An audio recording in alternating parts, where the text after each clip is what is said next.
Dr. Kim Hana pressed her face against the cold metal of the observation deck, her breath fogging the reinforced glass as she watched humanity's greatest shame unfold in the darkness of space.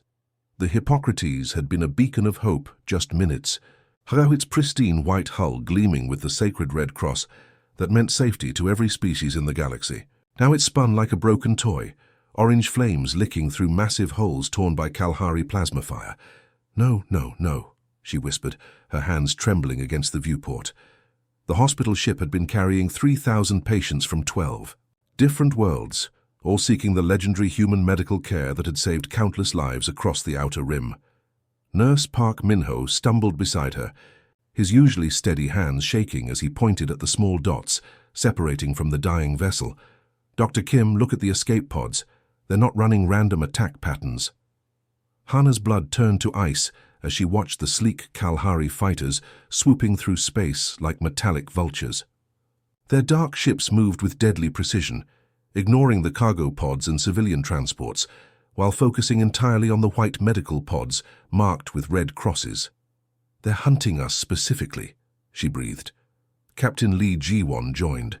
Them at the window, his weathered face growing pale as another medical pod vanished in a brief flash of superheated plasma. The Kalahari had always been ruthless, but this was different. Their biomechanical ships twisted through space with an alien grace, each one the size of a human destroyer, but infinitely more deadly. The creatures inside weren't just soldiers. They were hunters who had decided that human compassion was a disease that needed to be eliminated. "Captain, we're receiving distress signals from 17 different pods," reported Communications Officer Yang Soo-young from behind them. "The medical staff are trying to treat wounded passengers even while under fire." Lee Ji-won closed his eyes for a moment. Even now, facing certain death, human doctors and nurses were doing what they had always done, putting their patients first. It was exactly this selfless dedication that had made the Kalahari mark them for extinction. The tactical display showed the horrifying truth. While other species' medical personnel fled at the first sign of danger, humans stayed behind to save everyone they could. Kalahari intelligence had studied human behavior for months, learning that a single distress call would bring human medical ships running, regardless of the danger. "There!" Minho pointed at a cluster of escape pods drifting near the Hippocrates, twisted wreckage. Dr. Shin Woo-bin's emergency surgery pod. He was operating on a wounded Kalahari prisoner when the attack started. They watched in horror as a sleek alien fighter approached the medical pod.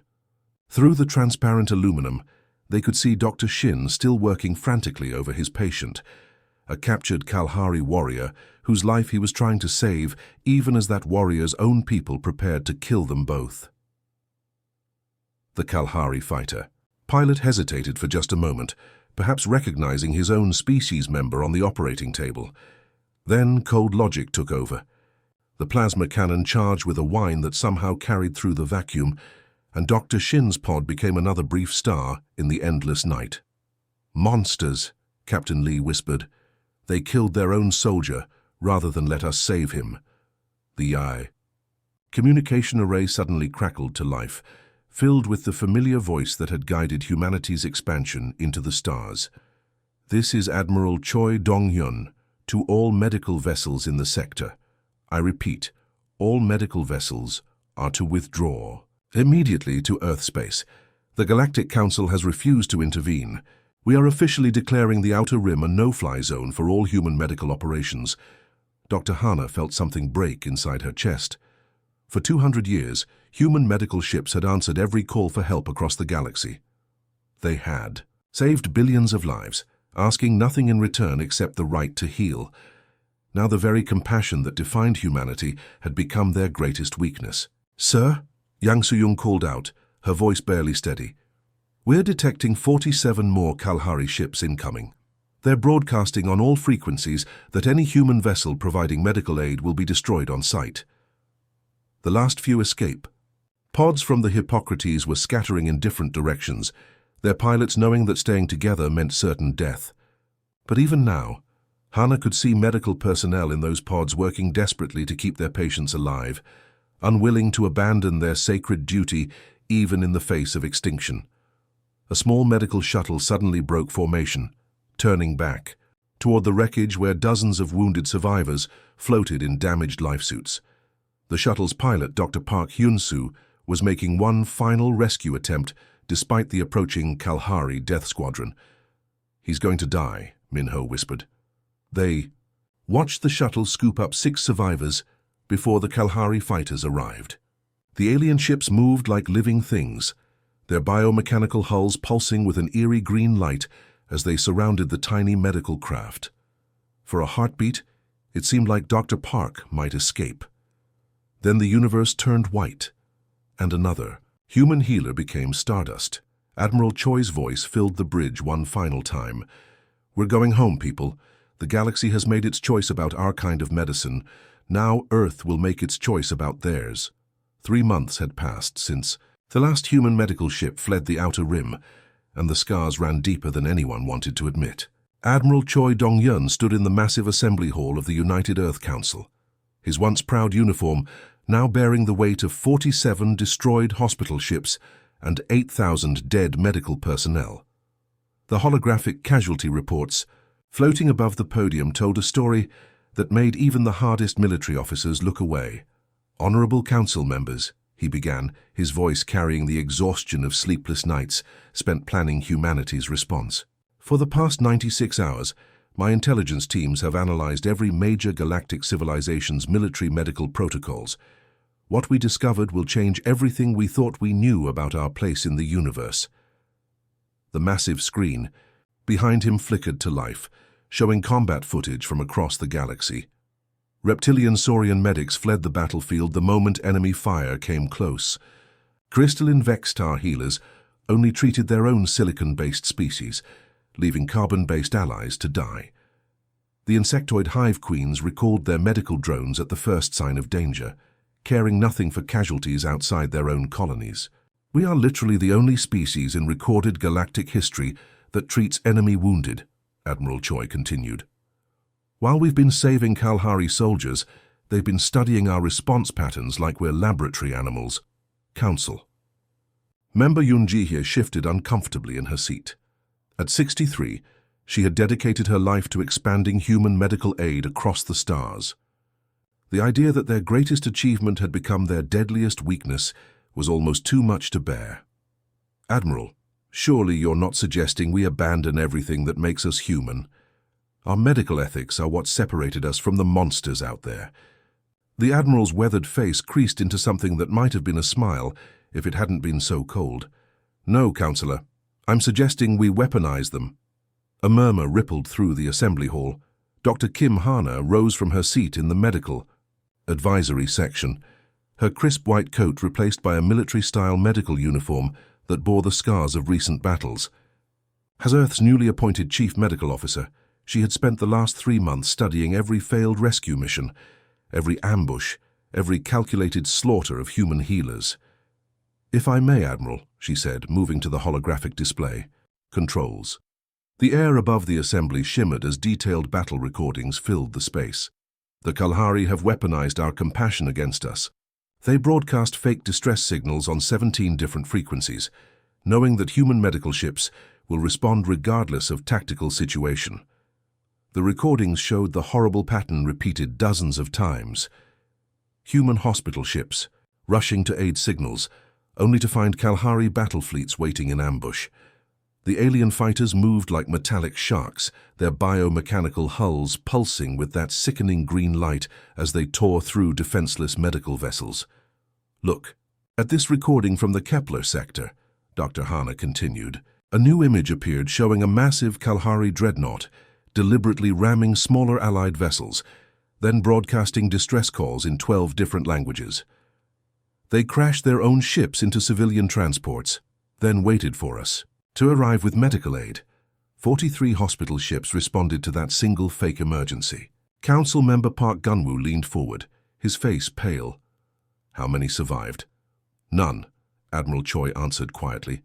"The Kalahari have perfected the art of hunting healers. They've turned our greatest strength into their most effective weapon. Against us, the silence in the assembly hall was deafening. 200 years of human expansion into space had been built on one simple principle: If someone was hurt, humans would help them. It didn't matter what species, what planet, what previous conflicts existed.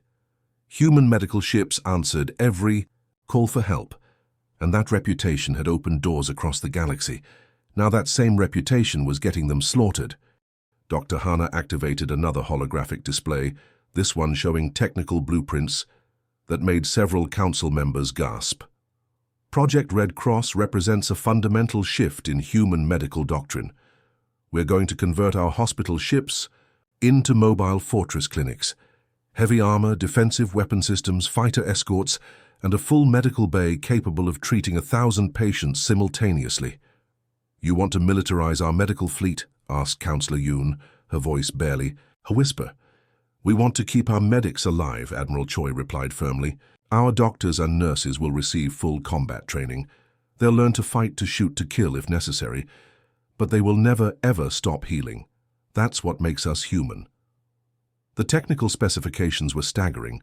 The new fortress clinics would be 3 times larger than traditional hospital ships, with ablative armor capable of withstanding direct hits from Kalahari plasma cannons. Each ship would carry a full squadron of fighters, operated by medical personnel cross-trained in both combat and emergency response. "The Kalahari expect defenseless healers," Dr. Hana explained, manipulating the hologram to show weapon placements. "They've built their entire military doctrine around hunting down easy targets. What happens when those targets start shooting back?" Council member Kim Dae-ho raised his hand. "This goes against everything the Geneva Conventions stand for. Medical personnel are supposed to be non-combatants." Admiral Choi's expression hardened. "The Geneva Conventions assumed that other species would respect medical neutrality. The Kalahari have proven that assumption wrong by targeting our medical personnel specifically. They've declared war on human compassion itself." The vote was called, and the results displayed on the massive screen above the assembly. Council member after council member cast their decision, until the final tally appeared in blazing letters: 847 in favor, 0 opposed, 12 abstentions. "Project Red Cross is officially authorized," Admiral Choi announced. "We begin conversion of the medical fleet immediately.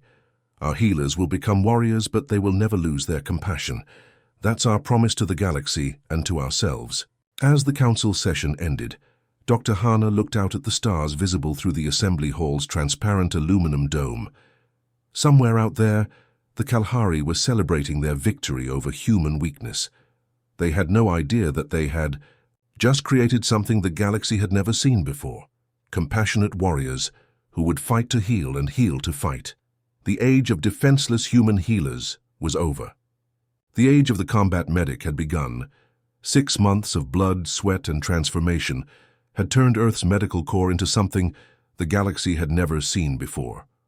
Combat medic Sergeant Kim Tae-hyung ran his fingers along the sleek pulse rifle, one final time, checking the weapon's settings with the same precision he once used to calibrate surgical lasers.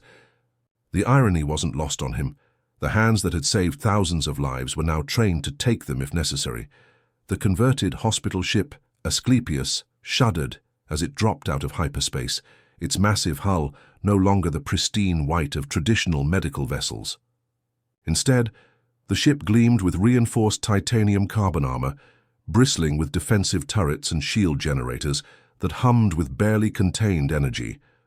The red cross on its hull remained, but now it was painted in blood-red armor plating.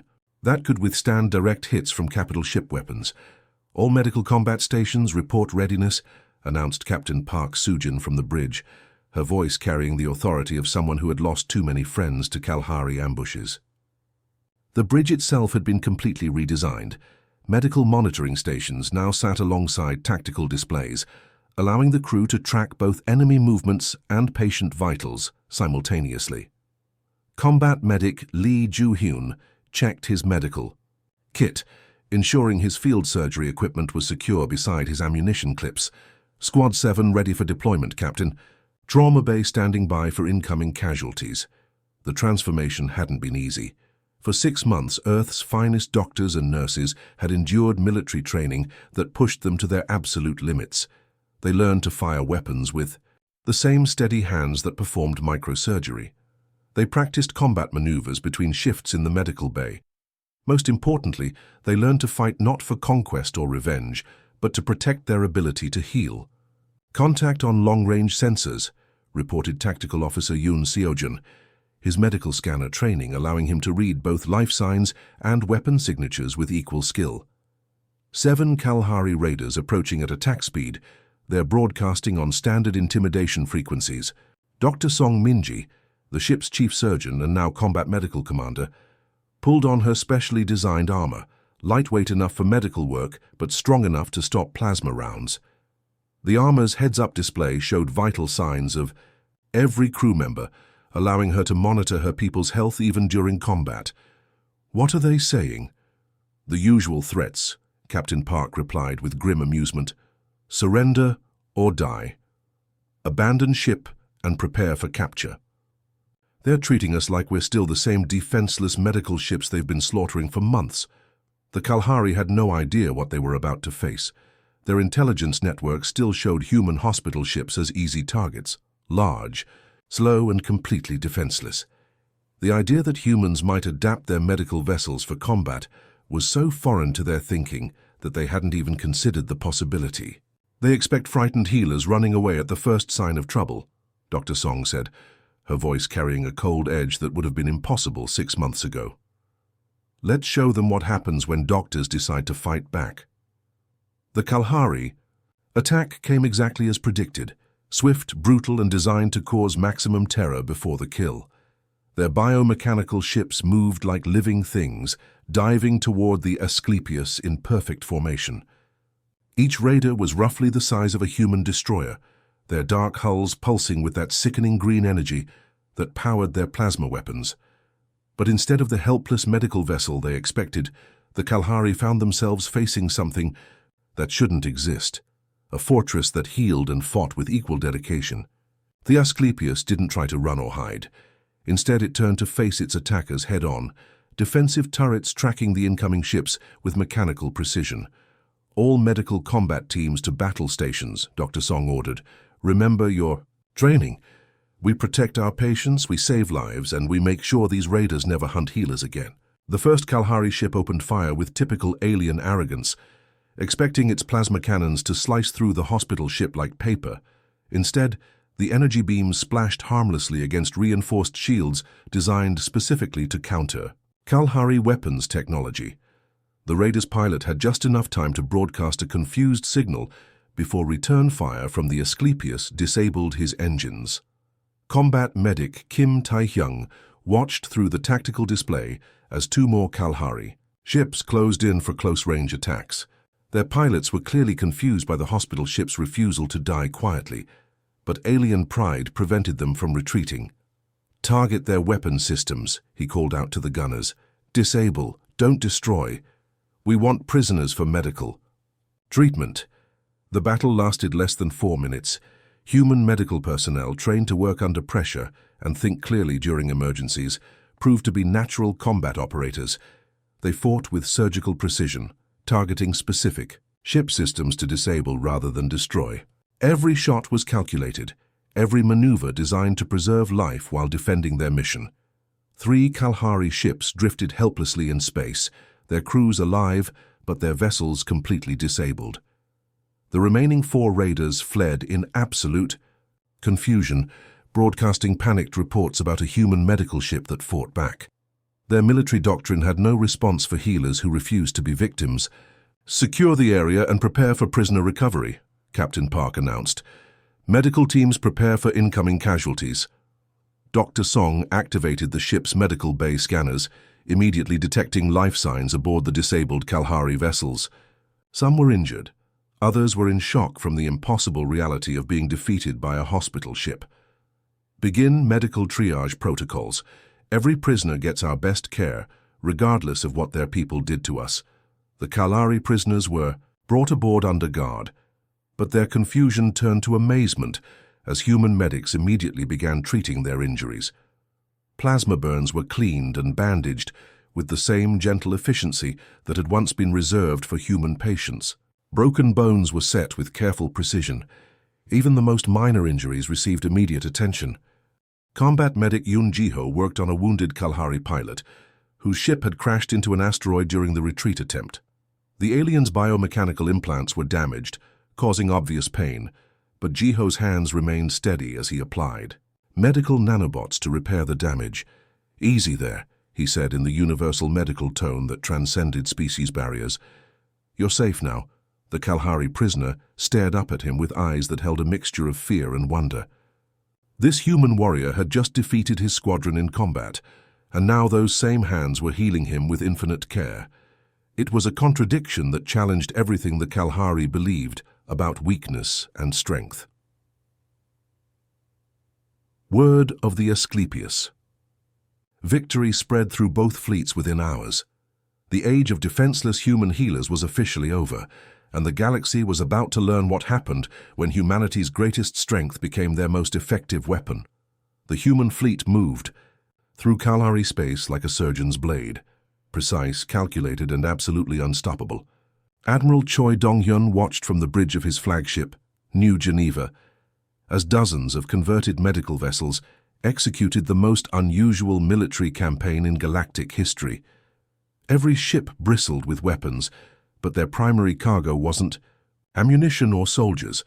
It was medical equipment, surgical robots, and enough healing supplies to treat an entire world. Target analysis complete on Kelax Prime, reported intelligence officer Kim Young-ho, his scanner displaying the massive fortress world that had served as a Kalahari military stronghold for over 3 centuries.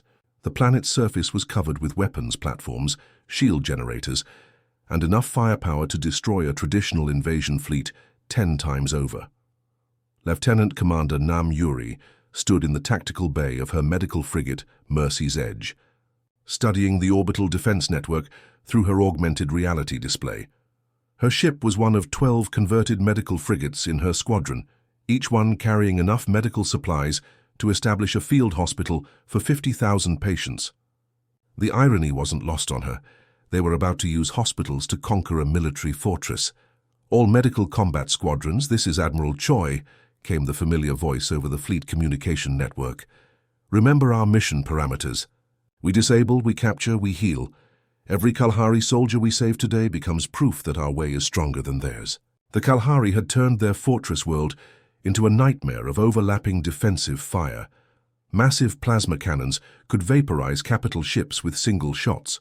Automated defense platforms launched swarms of seeking missiles that could track targets across entire solar systems. The orbital ring around Kelax Prime was essentially one giant weapon designed to make any assault impossible. But the humans weren't planning a traditional assault. "Medical Squadron 7, begin your approach," Commander Nam ordered. Her frigates moved in a formation that looked almost ceremonial, ships arranged in the pattern of a red cross, broadcasting medical emergency codes on all frequencies. To any observer, it appeared that a humanitarian mission was approaching, the fortress world. The Kalahari defense grid activated exactly as human intelligence had predicted. Plasma cannons charged with that familiar green energy, missile platforms locked onto incoming targets, and every weapon system on the planet prepared to turn the approaching medical ships into cosmic dust. Then, something unprecedented happened. The human medical frigates didn't try to dodge or hide.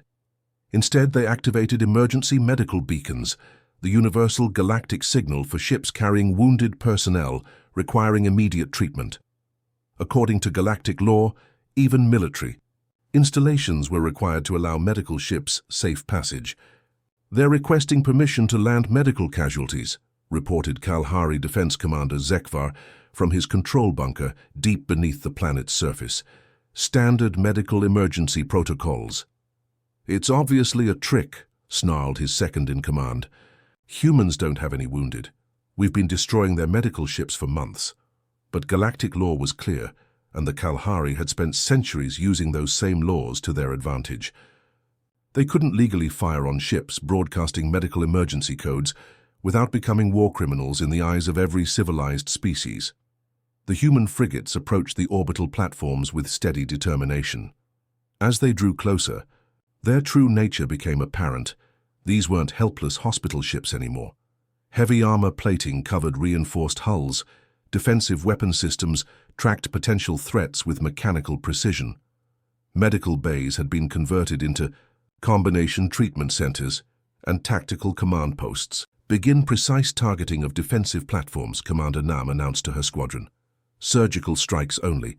Disable power systems, not life support. We want prisoners, not corpses." The attack began with the efficiency of a medical procedure. Human gunners, trained to work under extreme pressure, targeted specific systems on each orbital platform. Power conduits were severed with laser precision. Weapon systems were disabled without damaging crew compartments. Within minutes, the supposedly impregnable fortress defenses were drifting helplessly in space. "Medical emergency teams, prepare for casualty extraction," Dr. Park Seonghwa announced from the Mercy's Edge medical bay. His surgical team was already preparing for incoming wounded, despite the fact that they had just conquered an enemy stronghold. Kalahari Commander Vexhai found himself floating in the wreckage of Defense Platform 7, his biomechanical armor damaged and his pride shattered. The humans had somehow turned his own weapons against him without killing a single member of his crew. It was tactically impossible and morally confusing. The rescue shuttle that pulled him from the wreckage bore the Red Cross of Human Medical Services.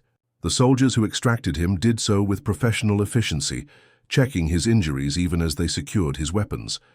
Within minutes, he was aboard a human medical frigate, lying on a surgical table while enemy doctors worked to save his life.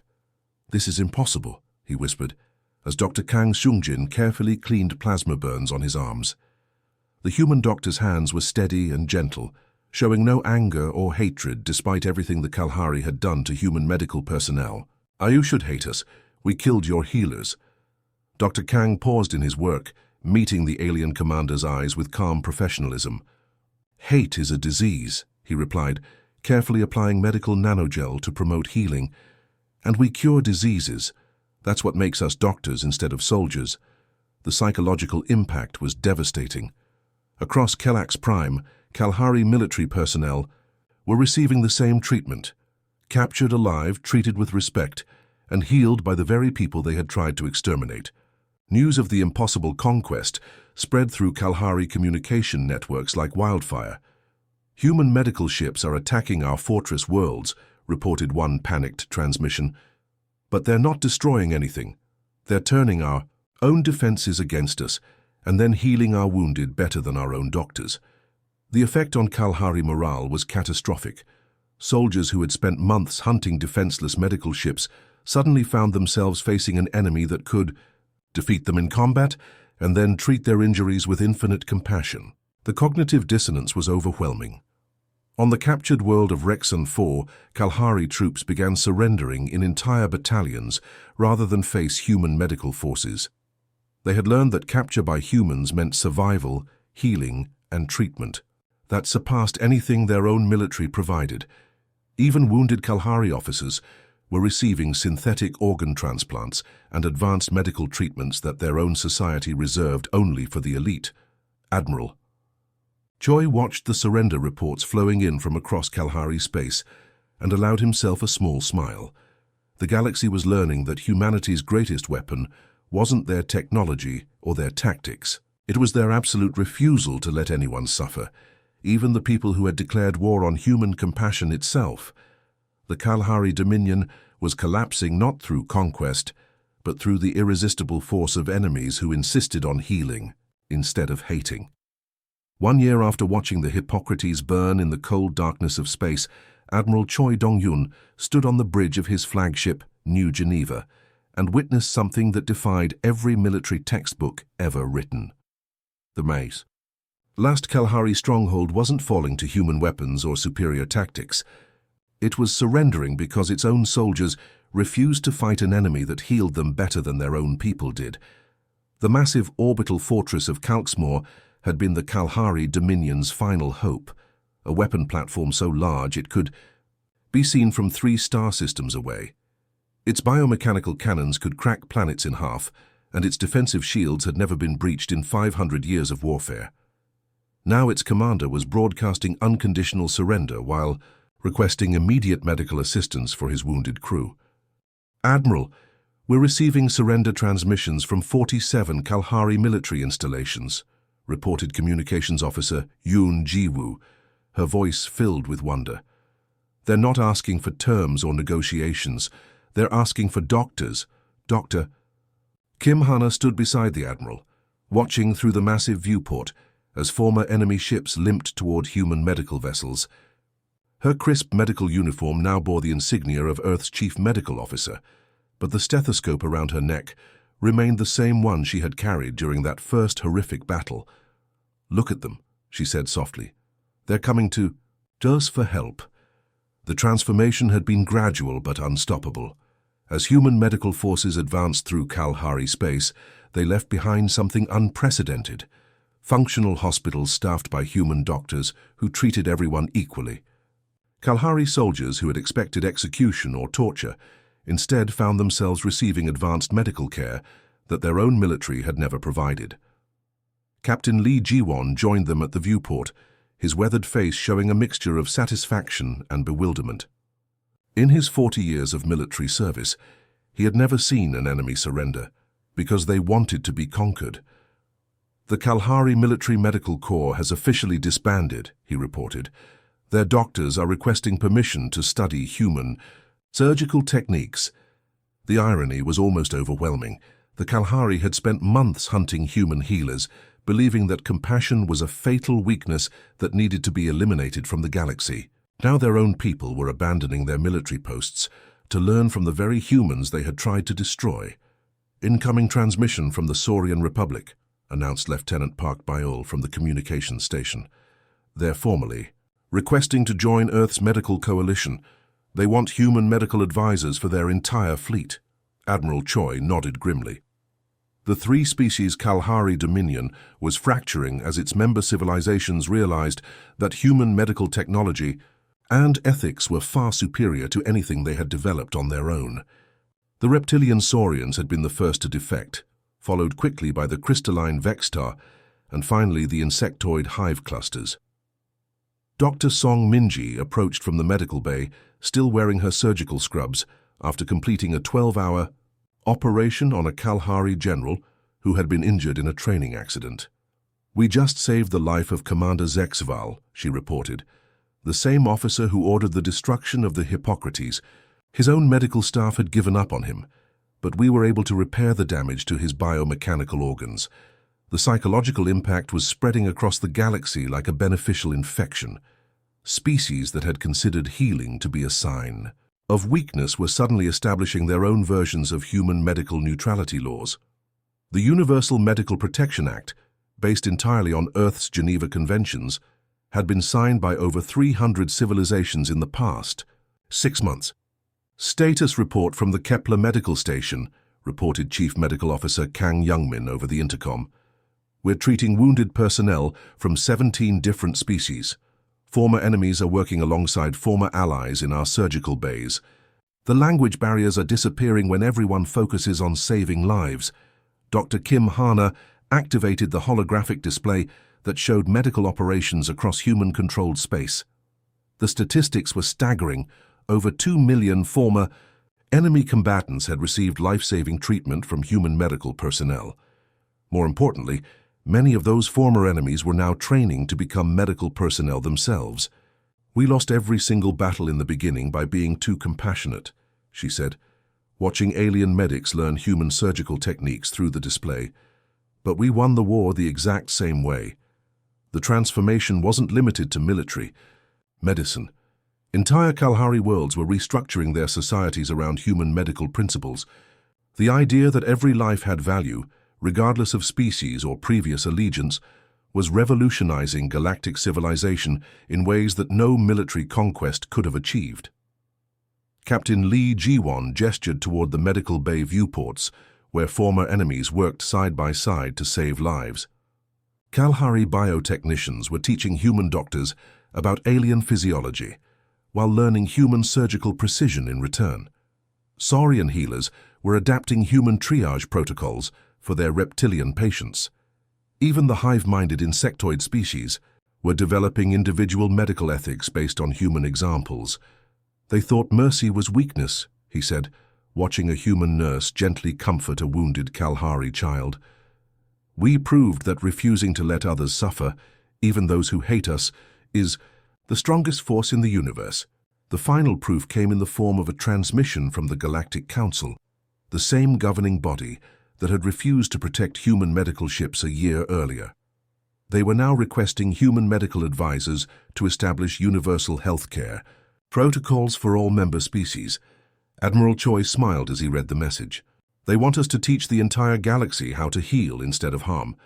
The very compassion they thought would destroy us has become the foundation of a new galactic civilization. The irony was perfect and complete.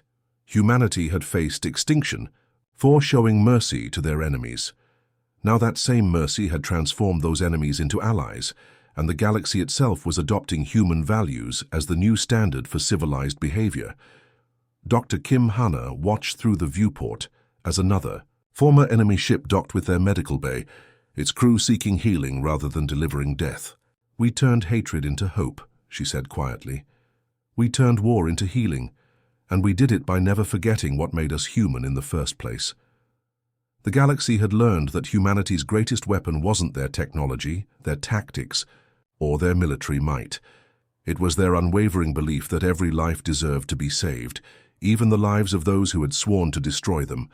In treating their enemies as patients instead of obstacles, humans had accomplished something unprecedented in galactic history. They had won a war by refusing to let anyone lose. The end.